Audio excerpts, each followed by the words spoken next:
Dear students, now we are going to discuss the next type of artificial method of contraception, and this is intrauterine device, which in short form we also call it as IUDs, and it is also known to us as intrauterine contraceptive device, which is in short form also called as IUCDs. So IUDs or IUCDs, these are those devices which are meant for the female.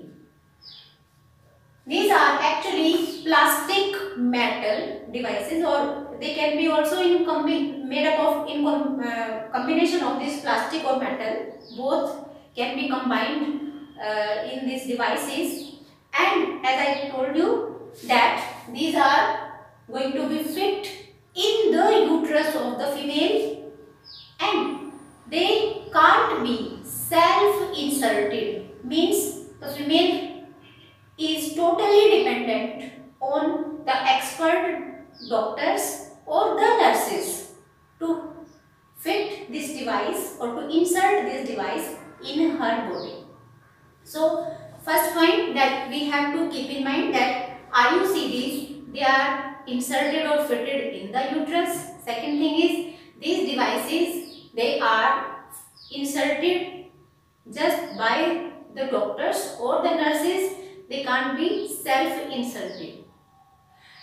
Third thing about these IUCDs is that they can be fitted or inserted, they can remain in the uterus of the female for 3 to 5 years. There is no need to replace them in months or in days. They can serve as contraceptive method for years. That's why they are very popular in our rural areas. In our country, the rural area women, they are mostly using this type of IUDs are used because they are fitted or inserted in the uterus for 3 to 5 years. Why I am saying 3 to 5 years? Because it varies from the different type. The time period varies from different types of IUDs. Here I have also written the different types of IUDs. The IUDs or IUCDs can be classified as inert or non-medicated, hormone releasing IUDs, and copper releasing IUDs. Means there are 3 categories of IUCDs, intrauterine contraceptive devices. Example of inert or non-medicated type of IUD or IUCD is Lips loop, while that of hormone releasing IUDs, the example we can give LNG-20 and progesterone, while copper releasing IUDs can be copper T, copper 7 and multi-load. These are a few examples of the different types of IUDs. Now let's discuss how these IUDs are helping the female to prevent the pregnancy or to have a space in between her children. So IUDs can, because they are the devices which are going to fit in the uterus, that's why they are going to create some changes in the uterus that will not allow the fertilization process, or it will not allow the implantation process in some cases. For example, I am taking first of all these hormone releasing IUDs.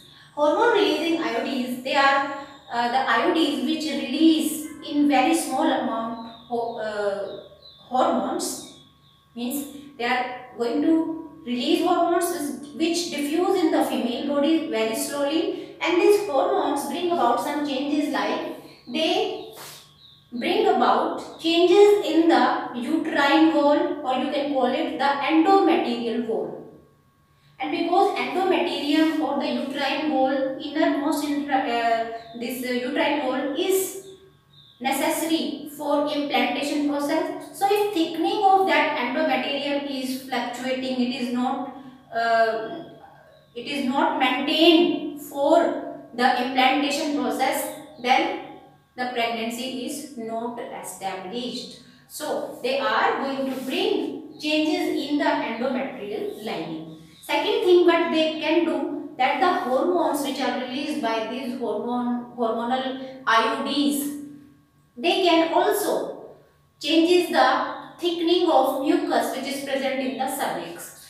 They make the cervix hostile for the sperms, means they do not allow, or they allow only little sperms to enter in the uterus.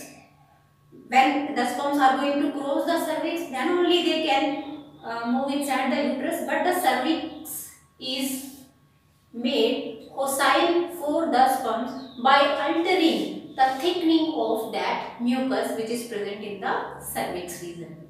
So this is the way they are helping in bringing about this contraception. Next we can take example of this copper releasing IUDs. Copper releasing iodines are again working in the same way, means they are going to release copper ions, and these ionized coppers which are going to slowly diffuse in the uterus of the female. This copper ions, they are going to suppress, to decrease the motility of sperms. They are not going to allow the sperms to cross the uterus and then reach up to the, or reach in the fallopian tube up to the ovum. So they are helpful in bringing about the contraception by suppressing motility or movement of the sperms. So this is the copper releasing, and they are going to inactive the sperms here. So in total, if we want to discuss how the IUDs are helpful in bringing about the contraception, we can quote some all together. We can have some common points like the IUDs or the intrauterine contraceptive devices. First of all, they bring about the phagocytosis of the sperms. Phagocytosis means engulfing of the sperms by the WBCs, because the female reproductive system is going to protect herself from the foreign bodies, and the sperms are actually the foreign cells. So the immune system of the this female is activated, and that activated immune system will engulf more and more sperms, and that's why we are saying that these IUDs, if they are going to be fit in the uterus or inserted in the uterus, they will phagocytose the sperms. This is the first point. Second thing what we can say, that the IUDs, they are helpful in bringing the change in the endometrial lining, uterine wall, and thus they are not going to allow the implantation process. Okay. The third point can be that they bring about change in the thickening of the cervical mucus, and in this way they are going to make the cervix hostile for entry of sperms. Hostile for the sperms. They do not allow, this cervix is not suitable to make movement of the sperms easy to enter in the uterus.